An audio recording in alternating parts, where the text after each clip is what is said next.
السلام علیکم ورحمۃ اللہ تعالی وبرکاتہ۔ نحمده ونصلي ونسلم على رسوله الكريم، اما بعد فاعوذ باللہ من الشیطان الرجیم، بسم اللہ الرحمن الرحیم۔ ان اللہ وملائکته یصلون علی النبی یا ایہا الذین آمنوا صلوا علیہ وسلموا تسلیما۔ اللهم صل على سيدنا ومولانا محمد معدن الجود والكرم وآله الكرام وابنه الكريم وبارك وسلم صلاة وسلاما عليك يا رسول الله صلی اللہ تعالی علیہ وسلم۔ عزیزان ملت اسلامیہ، ہجری 8 کے واقعات کا بیان جاری ہے۔ اس میں جنگ موتا کے بارے میں تفصیل کے ساتھ بیان کیا گیا۔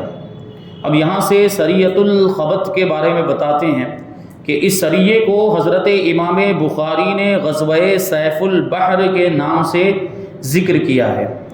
رجب ہجری 8 میں حضور صلی اللہ علیہ وسلم نے حضرت ابو عبیدہ بن جراح رضی اللہ تعالی عنہ کو 300 صحابہ کرام کے لشکر پر امیر بنا کر ساحل سمندر کی جانب روانہ کیا۔ یہ جنگ جو ہوئی سمندر کے کنارے پر ہوئی، تاکہ یہ لوگ قبیلہ جہینہ کے کفاروں کی شرارتوں پر نظر رکھیں۔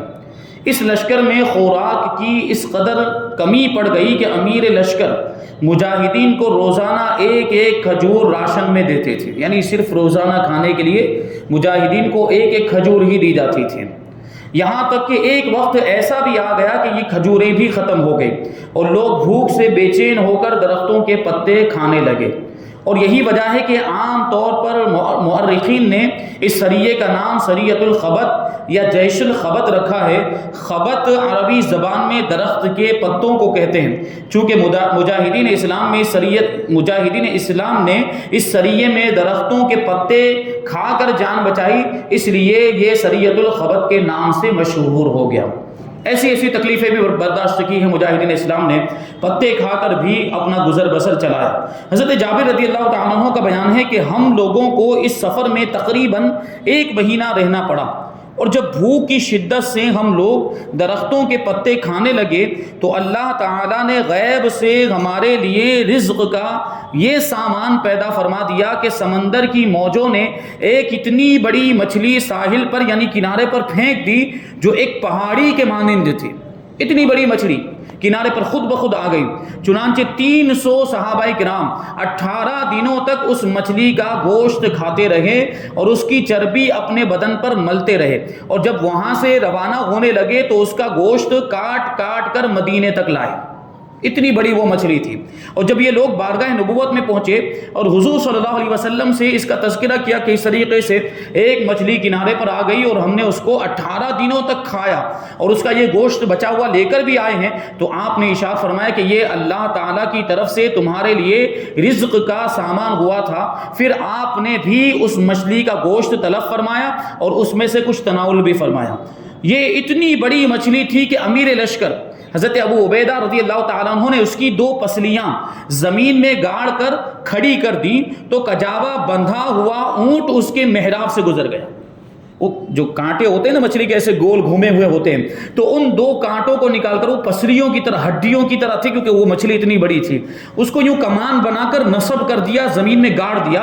پھر اس کے اندر سے کجاوا بندھا ہوا، صرف ایسا ہی اونٹ نہیں، کجاوا جس کی پیٹھ کے اوپر وہ چھوٹا سا وہ باکس رکھ دیا جاتا ہے جس میں سوار بیٹھا کرتا ہے، تو وہ کجاوا رکھا ہوا اونٹ اس میں سے نکالا گیا تو آسانی سے نکل گیا۔ اب سوچیں وہ کتنی بڑی مچھلی ہوگی۔ اللہ تبارک و تعالیٰ نے صحابہ کرام کے لیے غیب سے انتظام فرمایا۔ دیکھیے اسلام کے لیے جو قربانی دیتا ہے تو اللہ تبارک و تعالیٰ اس کے لیے اس طرح کے انتظام فرما دیا کرتا ہے۔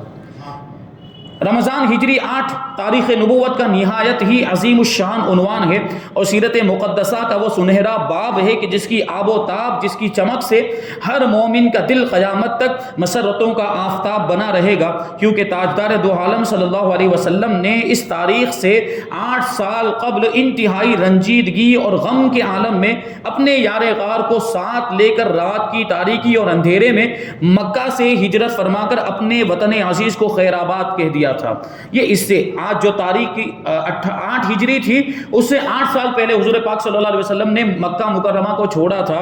وہ کتنا پیارا آپ کا وطن تھا، اور مکہ سے نکلتے وقت خدا کے مقدس گھر خانہ کعبہ پر ایک حسرت بھری نگاہ ڈال کر یہ فرماتے ہوئے مدینہ روانہ ہوئے تھے کہ اے مکہ، خدا کی قسم تو میری نگاہ محبت میں تمام دنیا کے شہروں سے زیادہ پیارا ہے، اگر میری قوم مجھے نہ نکالتی تو میں ہرگز تجھے نہ چھوڑتا۔ لیکن 8 برس کے بعد یہی وہ مسرت خیز اور خوشی والی تاریخ ہے کہ آپ نے ایک فاتح اعظم کی شان و شوکت کے ساتھ اسی شہر مکہ میں نزول اجلال فرمایا اور کعبۃ اللہ میں داخل ہو کر اپنے سجدوں کے جمال و جلال سے خدا کے مقدس گھر کی عظمت کو سرفراز فرما دیا۔ لیکن سننے والوں کے ذہن میں یہ سوال اٹھ سکتا ہے کہ جب کہ حدیبیہ کے صلح نامے میں یہ تحریر جو حدیبیہ کے میدان میں حضور پاک صلی اللہ علیہ وسلم کو روک دیا گیا تھا عمرہ کرنے کے لیے، اس میں جو معاہدہ ایگریمنٹ ہوا تھا اس میں یہ لکھا ہوا تھا کہ 10 برس تک فریقین کے مابین، یعنی دونوں گروپوں کے مابین، مسلمانوں اور کفار قریش کے درمیان کوئی جنگ نہیں ہوگی۔ تو پھر آخر وہ کون سا ایسا سبب نمودار ہو گیا کہ صلح نامے کے فقط 2 سال کے بعد ہی تاجدار دو عالم صلی اللہ علیہ وسلم کو اہل مکہ کے سامنے ہتھیار اٹھانے کی ضرورت پیش آ گئی اور آپ ایک عظیم لشکر کے ساتھ فاتحانہ حیثیت سے مکہ میں داخل ہو گئے؟ تو اس سوال کا جواب یہ ہے کہ اس کا سبب کفار مکہ کی عہد شکنی، وعدہ خلافی، جو انہوں نے وعدہ کیا تھا، جو ایگریمنٹ کیا تھا، اس کو انہوں نے خود ہی توڑ دیا۔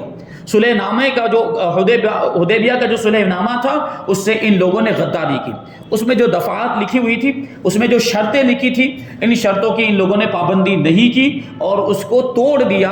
اس وجہ سے رسول پاک صلی اللہ علیہ وسلم نے پھر ان پر حملہ کیا اور اس طریقے سے مکہ فتح ہو گیا۔ اس کی تفسیر بیان کرتے ہیں کہ صلح حدیبیہ کے بیان میں آپ نے سنا کہ حدیبیہ کے صلح نامے میں ایک یہ شرط بھی درج تھی کہ قبائل عرب میں سے جو قبیلہ قریش کے ساتھ معاہدہ کرنا چاہے وہ قریش کے ساتھ معاہدہ کر لے۔ معاہدے کا مطلب یہ ہوتا ہے کہ جب بھی جنگ ہوگی یا کچھ بھی ہوگا تو یہ قبیلہ اس قبیلے کی مدد کرے گا۔ تو اور جو حضور صلی اللہ علیہ وسلم سے معاہدہ کرنا چاہے وہ حضرت محمد صلی اللہ علیہ وسلم کے ساتھ معاہدہ کر لے، یعنی دونوں گروپوں کو اجازت تھی کہ وہ عرب کے جس قبیلے کے ساتھ بھی معاہدہ اور ایگریمنٹ کرنا چاہتے ہیں وہ کر سکتے ہیں۔ چنانچہ اسی بنا پر قبیلہ بنی بکر نے قریش سے باہمی امداد کا معاہدہ کر لیا، یعنی اگر ان کی کسی کے ساتھ، قبیلہ بنی بکر کی کسی کے ساتھ جنگ ہوئی تو قریش ان کی مدد کریں گے، اور قریش کی اگر کسی کے ساتھ جنگ ہوئی تو قبیلہ بنی بکر کے لوگ ان کی مدد کریں گے۔ اور قبیلہ بنی خزاعہ نے رسول اللہ صلی اللہ علیہ وسلم سے امداد باہمی کا معاہدہ کر لیا۔ یہ دونوں قبیلے مکہ کے قریب ہی میں آباد تھے، لیکن ان دونوں میں عرصہ دراز سے سخت عداوت اور مخالفت چلی آ رہی تھی، یعنی قبیلہ بنو بکر اور قبیلہ بنی خزاعہ، ان دونوں کے درمیان بہت پرانی دشمنی تھی۔ اب دیکھیں تو قبیلہ بنو بکر کس کے ساتھ ہو گئے؟ قریش کے ساتھ ہو گئے، اور قبیلہ بنو خزاعہ کس کے ساتھ ہو گئے؟ حضور صلی اللہ علیہ وسلم اور صحابہ کرام کے ساتھ ہو گئے، جبکہ یہ دونوں ایک دوسرے کے دشمن ہیں۔ اب ان دونوں کی وجہ سے کیا معاملہ ہوا، کیسا ماحول بنا؟ تو ایک مدت سے تو کفار قریش اور دوسرے قبائل عرب کے کفار مسلمانوں سے جنگ کرنے میں اپنا سارا زور صرف کر رہے تھے، لیکن صلح حدیبیہ کی بدولت جب مسلمانوں کی جنگ سے کفار قریش اور دوسرے قبائل کفار کو اطمینان ملا تو قبیلہ بنی بکر نے قبیلہ بنی خزاعہ سے اپنی پرانی عداوت اور دشمنی کا انتقام لینا چاہا اور اپنے حلیف کفار قریش سے مل کر بالکل اچانک طور پر قبیلہ بنی خزاعہ پر حملہ کر دیا، یعنی قبیلہ بنی خزاعہ جن کا معاہدہ ہوا تھا حضور صلی اللہ علیہ وسلم کے ساتھ، ان پر حملہ کیا۔ قبیلہ بنو بکر کے لوگوں نے اور کفار قریش کو بھی ساتھ میں ملا دیا، اور اس حملے میں کفار قریش کے تمام رؤسا یعنی بڑے بڑے سردار، یعنی اکرمہ ابن ابی جہل، صفوان بن امیہ، سہیل بن عمرو وغیرہ وغیرہ بڑے بڑے سرداروں نے اعلانیہ طور پر کھلم کھلا بنی خزاعہ کو قتل کیا۔ یہ بنی خزاعہ جن کا معاہدہ حضور کے ساتھ ہوا، اب ان کے ساتھ جنگ گویا کہ حضور کے ساتھ جنگ، تو بیچارے بنی خزاعہ اس خوفناک ظالمانہ حملے کی تاب نہ لا سکیں اور اپنی جان بچانے کے لیے حرم کعبہ میں پناہ لینے کے لیے بھاگے۔ بنی بکر کے عوام نے تو حرم میں تلوار چلانے سے ہاتھ روک لیا اور حرم الہی کا احترام کیا، لیکن بنی بکر کا سردار نوفل اس قدر جوش انتقام میں آپے سے باہر ہو چکا تھا کہ وہ حرم میں بھی بنی خزاعہ کو نہایت بے دردی کے ساتھ قتل کرتا رہا اور چلا چلا کر اپنی قوم کو للکارتا رہا کہ کہ پھر یہ موقع کبھی ہاتھ نہیں آ سکتا۔ چنانچہ ان درندہ صفت خونخوار انسانوں نے حرم الہی کے احترام کو بھی خاک میں ملا دیا اور حرم کعبہ کی حدود میں نہایت ہی ظالمانہ طور پر بنی خزاعہ کا خون بہایا، اور کفار قریش نے بھی اس قتل و غارت اور کشت و خون میں خوب حصہ دیا۔ ظاہر ہے کہ قریش نے اپنی اس حرکت سے حدیبیہ کے معاہدے کو عملی طور پر توڑ ڈالا، کیونکہ بنی خزاعہ رسول اللہ صلی اللہ علیہ وسلم سے معاہدہ کر کے آپ کے حلیف بن چکے تھے، اس لیے بنی خزاعہ پر حملہ کرنا یہ رسول اللہ صلی اللہ علیہ وسلم پر حملہ کرنے کے برابر تھا۔ اس حملے میں بنی خزاعہ کے 23 آدمی قتل ہو گئے۔ اس حادثے کے بعد قبیلہ بنی خزاعہ کے سردار عمرو بن سالم خزاعی 40 آدمیوں کا وفد لے کر فریاد کرنے اور مدد طلب کرنے کے لیے مدینہ بارگاہ رسالت میں پہنچے، اور یہی فتح مکہ کی تمہید اور تیاری ہو گئی۔ حضرت بی بی میمونہ رضی اللہ تعالیٰ عنہ کا بیان ہے کہ ایک رات حضور اکرم صلی اللہ علیہ وسلم کاشانہ نبوت میں وضو فرما رہے تھے کہ ایک دم بالکل اچانک آپ نے بلند آواز سے 3 مرتبہ یہ فرمایا کہ لبیک لبیک لبیک، یعنی میں تمہارے لیے حاضر ہوں، بار بار یہ ارشاد فرمایا۔ پھر 3 مرتبہ بلند آواز سے آپ نے یہ ارشاد فرمایا نصرتا نصرتا نصرتا، تمہیں مدد مل گئی، تمہیں مدد مل گئی۔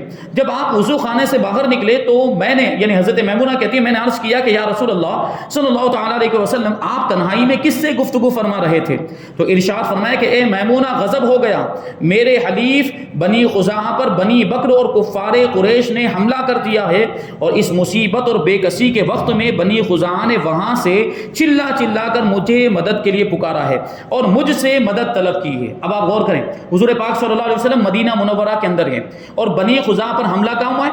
مکہ مکرمہ کے تقریباً 400 کلومیٹر کا فاصلہ، اور نبی پاک صلی اللہ علیہ وسلم نے مدینہ منورہ میں رہتے ہوئے وہاں سے ان کی پکار کو سن لیا۔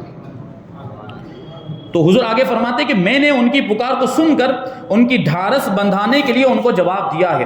حضرت بی بی میمونہ رضی اللہ تعالیٰ عنہ کہتی ہیں کہ اس واقعے کے تیسرے دن جب حضور اقدس صلی اللہ علیہ وسلم نماز فجر کے لیے مسجد میں تشریف لے گئے اور نماز سے فارغ ہوئے تو دفعتاً یعنی اچانک بنی خزاعہ کے مظلومین نے رجز کے ان اشعار کو بلند آواز سے پڑھنا شروع کر دیا، اور حضور اکرم صلی اللہ علیہ وسلم اور اصحاب کرام نے ان کی اس پردرد اور رقت انگیز فریاد کو بغور سنا۔ آپ بھی اس رجز کے اشعار کو ملاحظہ فرمائیں۔ وہ لوگ نے کیا شعر پڑھے تھے؟ وہ یہ تھے، یا رب انی ناشد محمدا حلف ابینا و ابیہ الاتلدا، اے خدا میں محمد صلی اللہ علیہ وسلم کو وہ معاہدہ یاد دلاتا ہوں، وہ ایگریمنٹ یاد دلاتا ہوں جو ہمارے اور ان کے باپ داداؤں کے درمیان قدیم زمانے سے ہو چکا ہے۔ فانصر ہداک اللہ نصرا ابدا ودع عباد اللہ یاتوا مددا، تو خدا آپ کو سیدھی راہ پر چلائے، آپ ہماری بھرپور مدد کیجئے اور خدا کے بندوں کو بلائیے، وہ سب امداد کے لیے آئیں گے۔ فیہم رسول اللہ قد تجردا ان سیما خصفا وجہہ تربدا، ان مدد کرنے والوں میں رسول اللہ صلی اللہ علیہ وسلم بھی غضب کی حالت میں ہوں کہ اگر انہیں ذلت کا داغ لگے تو ان کا تیور بدل جائے۔ ہم بیتونا بالوتیر حجدا وقتلونا رکعا وسجدا، ان لوگوں نے یعنی بنی بکر اور قریش نے مقام وتیر میں ہم سوتے ہوئوں پر شب خون مارا، یعنی بنی خزاعہ قبیلے کے لوگ سو رہے تھے اور سوتے میں ان پر حملہ کیا، اور رکوع اور سجدے کی حالت میں بھی ہم لوگوں کو بے دردی کے ساتھ قتل کر ڈالا۔ ان قریشا اخلفوک الموعد ونقضوا میثاقک المؤکد، یقیناً قریش نے آپ سے وعدہ خلافی کی ہے اور آپ سے مضبوط معاہدہ کر کے توڑ ڈالا ہے۔ ان اشعار کو سن کر حضور صلی اللہ علیہ وسلم نے ان لوگوں کو تسلی دی اور فرمایا کہ مت گھبراؤ، میں تمہاری امداد کے لیے تیار ہوں۔ اس کے بعد حضور صلی اللہ علیہ وسلم نے قریش کے پاس قاصد بھیجا اور 3 شرطیں پیش فرمائی کہ ان میں سے کوئی ایک شرط قریش منظور کر لیں۔ پہلی شرط یہ تھی کہ بنی خزاعہ کے مقتولوں کا خون بہا دیا جائے، جو بنو بکر اور قریش نے مل کر بنی خزاعہ کے 23 لوگوں کو قتل کیا تھا، ان کے خون کا بدلہ دے دیں تو معاملہ نہیں پڑ جائے گا۔ یہ پہلی شرط تھی۔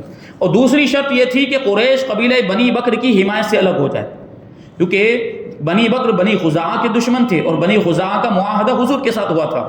تو حضور نے یہ مطالبہ کیا کہ پہلے وہ بنی بکر کو اپنے سے الگ کر دیں، ان کی مدد سے اپنی برات کا اظہار کرتے۔ اور تیسری شرط یہ تھی کہ اعلان کر دیا جائے کہ حدیبیہ کا معاہدہ ٹوٹ گیا، یعنی حدیبیہ میں جو ایگریمنٹ ہوا تھا وہ ہم نے توڑ دیا، اس کا وہ اعلان کر دیں۔ جب حضور صلی اللہ علیہ وسلم کے قاصد نے ان شرطوں کو قریش کے سامنے رکھا تو قرطہ بن عبد عمرو نے قریش کا نمائندہ بن کر جواب دیا کہ نہ ہم مقتولوں کے خون کا معاوضہ دیں گے، نہ اپنے حلیف قبیلہ بنی بکر کی حمایت چھوڑیں گے، ہاں تیسری شرط ہمیں منظور ہے، اور ہم اعلان کرتے ہیں کہ حدیبیہ کا معاہدہ ٹوٹ گیا۔ تو اب اس میں جو شرط تھی کہ 10 سال تک دونوں کے درمیان جنگ نہیں ہوگی، اب وہ بھی ختم۔ لیکن قاصد کے چلے جانے کے بعد قریش کو اپنے اس جواب پر بہت ندامت اور شرمندگی ہوئی، چنانچہ چند رؤسائے قریش ابو سفیان کے پاس گئے اور یہ کہا کہ اگر یہ معاملہ نہ سلجھا تو پھر سمجھ لو کہ یقیناً محمد صلی اللہ علیہ وسلم ہم پر حملہ کر دیں گے۔ ابو سفیان نے کہا کہ میری بیوی ہند بن عتبہ نے ایک خواب دیکھا ہے کہ مقام حجون سے مقام خندمہ تک ایک خون کی نہر بہتی ہوئی آئی ہے، پھر اچانک وہ خون غائب ہو گیا۔ قریش نے اس خواب کو بہت ہی منحوس سمجھا اور خوف و دہشت سے سہم گئے اور ابو سفیان پر بہت زیادہ دباؤ ڈالا کہ وہ فوراً مدینہ جا کر معاہدہ حدیبیہ کی تجدید کر لے، یعنی جو حدیبیہ میں جو ایگریمنٹ ہوا تھا اس کو رینیو کرے۔ اس کے بعد بہت تیزی کے ساتھ ابو سفیان مدینہ گیا اور پہلے اپنی لڑکی حضرت ام المؤمنین بی بی ام حبیبہ رضی اللہ تعالی عنہا کے مکان پر پہنچا اور بستر پر بیٹھنا ہی چاہتا تھا کہ حضرت بی بی ام حبیبہ رضی اللہ تعالی عنہا نے جلدی سے بستر اٹھا لیا۔ ابو سفیان نے حیران ہو کر پوچھا کہ بیٹی تم نے بستر کیوں اٹھا لیا؟ کیا بستر کو میرے قابل نہیں سمجھا یا مجھ کو بستر کے قابل نہیں سمجھا؟ ام المؤمنین حضرت ام حبیبہ رضی اللہ تعالی عنہا نے جواب دیا کہ یہ رسول اللہ صلی اللہ تعالی علیہ وسلم کا بستر ہے اور تم مشرک اور نجس ہو، اس لیے میں نے یہ گوارا نہیں کیا کہ تم رسول اللہ صلی اللہ علیہ وسلم کے بستر پر بیٹھو۔ ایک بیٹی ہے جو باپ کو ایسا جواب دے رہی ہے۔ یہ سن کر ابو سفیان کے دل پر چوٹ لگی اور وہ رنجیدہ ہو کر وہاں سے چلا آیا اور رسول اللہ صلی اللہ علیہ وسلم کی خدمت میں حاضر ہو کر اپنا مقصد بیان کیا۔ آپ نے کوئی جواب نہیں دیا۔ پھر ابو سفیان حضرت ابو بکر صدیق، حضرت عمر، حضرت علی رضی اللہ تعالیٰ عنہم کے پاس گیا۔ ان سب حضرات نے بھی جواب دیا کہ ہم کچھ نہیں کر سکتے۔ حضرت علی رضی اللہ تعالیٰ عنہ کے پاس جب ابو سفیان پہنچا تو وہاں حضرت بی بی فاطمہ اور حضرت امام حسن رضی اللہ تعالیٰ عنہ بھی موجود تھے۔ ابو سفیان نے بڑی لجاجت سے اور منت و سماجت سے کہا کہ اے علی، تم قوم میں بہت ہی رحم دل ہو، ہم ایک مقصد لے کر یہاں آئے ہیں، کیا ہم یوں ہی ناکام چلے جائیں؟ ہم صرف یہی چاہتے ہیں کہ تم محمد صلی اللہ علیہ وسلم سے ہماری سفارش کر دو۔ حضرت علی رضی اللہ تعالیٰ عنہ نے فرمایا کہ اے ابو سفیان، ہم لوگوں کی یہ مجال نہیں ہے کہ ہم حضور صلی اللہ علیہ وسلم کے ارادے اور ان کی مرضی میں کوئی مداخلت کر سکیں۔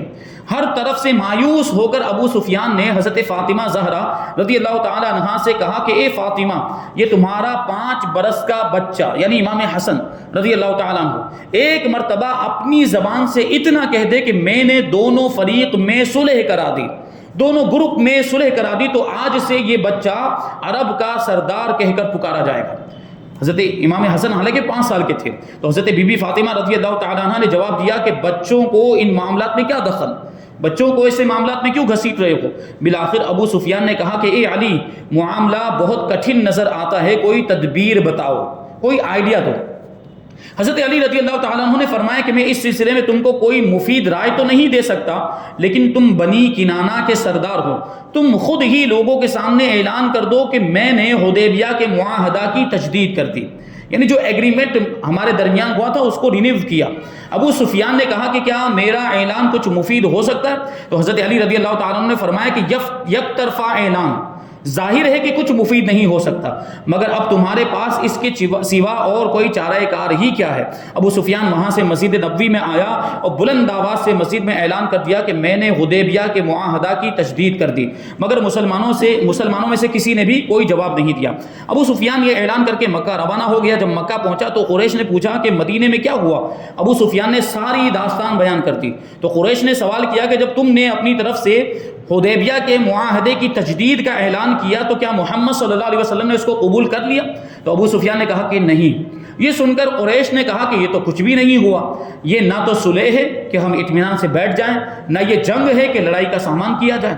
اس کے بعد حضور صلی اللہ علیہ وسلم نے لوگوں کو جنگ کی تیاری کرنے کا حکم دے دیا اور حضرت بی بی عائشہ رضی اللہ تعالیٰ عنہا سے بھی فرما دیا کہ جنگ کے ہتھیار درست کریں اور اپنے حلیف قبائل کو بھی جنگ کی تیاریوں کے لیے حکم نامہ بھیج دیا، مگر کسی کو حضور صلی اللہ علیہ وسلم نے یہ نہیں بتایا کہ کس سے جنگ کا ارادہ ہے۔ یہاں تک کہ حضرت ابو بکر صدیق رضی اللہ تعالیٰ عنہ سے بھی آپ نے کچھ نہیں نہیں فرمایا۔ چنانچہ حضرت ابوبکر صدیق رضی اللہ تعالیٰ عنہ حضرت بی بی عائشہ رضی اللہ تعالیٰ عنہ کے پاس آئے اور دیکھا کہ وہ جنگی ہتھیار کو نکال رہی ہیں، تو آپ نے دریافت کیا کہ کیا حضور صلی اللہ علیہ وسلم نے حکم دیا ہے؟ عرض کیا جی ہاں۔ پھر آپ نے پوچھا کہ کیا تمہیں کچھ معلوم ہے کہ کہاں کا ارادہ ہے، کس سے جنگ کرنے کا ارادہ ہے؟ حضرت بی بی عائشہ رضی اللہ تعالیٰ عنہ نے کہا کہ واللہ مجھے یہ معلوم نہیں۔ غرض انتہائی خاموشی اور رازداری کے ساتھ حضور صلی اللہ علیہ وسلم نے جنگ کی تیاری فرمائی، اور مقصد یہ تھا کہ اہل مکہ کو خبر نہ ہونے پائے اور اچانک ان پر حملہ کر دیا جائے۔ پھر کس طریقے سے حضور صلی اللہ علیہ وسلم مکہ مکرمہ پہنچے اور کس طریقے سے مکہ فتح ہوا، اور اس کے بعد کے واقعات انشاءاللہ تبارک و تعالی آئندہ بیان کیے جائیں گے۔ اللہ تبارک و تعالی ہم سب کو جو کچھ بھی بیان ہوا اس پر عمل کرنے کی توفیق عطا فرمائے، اسلام کے لیے ایثار کا جذبہ ہم سب کو بھی عطا فرمائے، مجاہدین جیسا قربانی کا جذبہ ہم سب کو عطا فرمائے۔ وما علینا الا البلاغ۔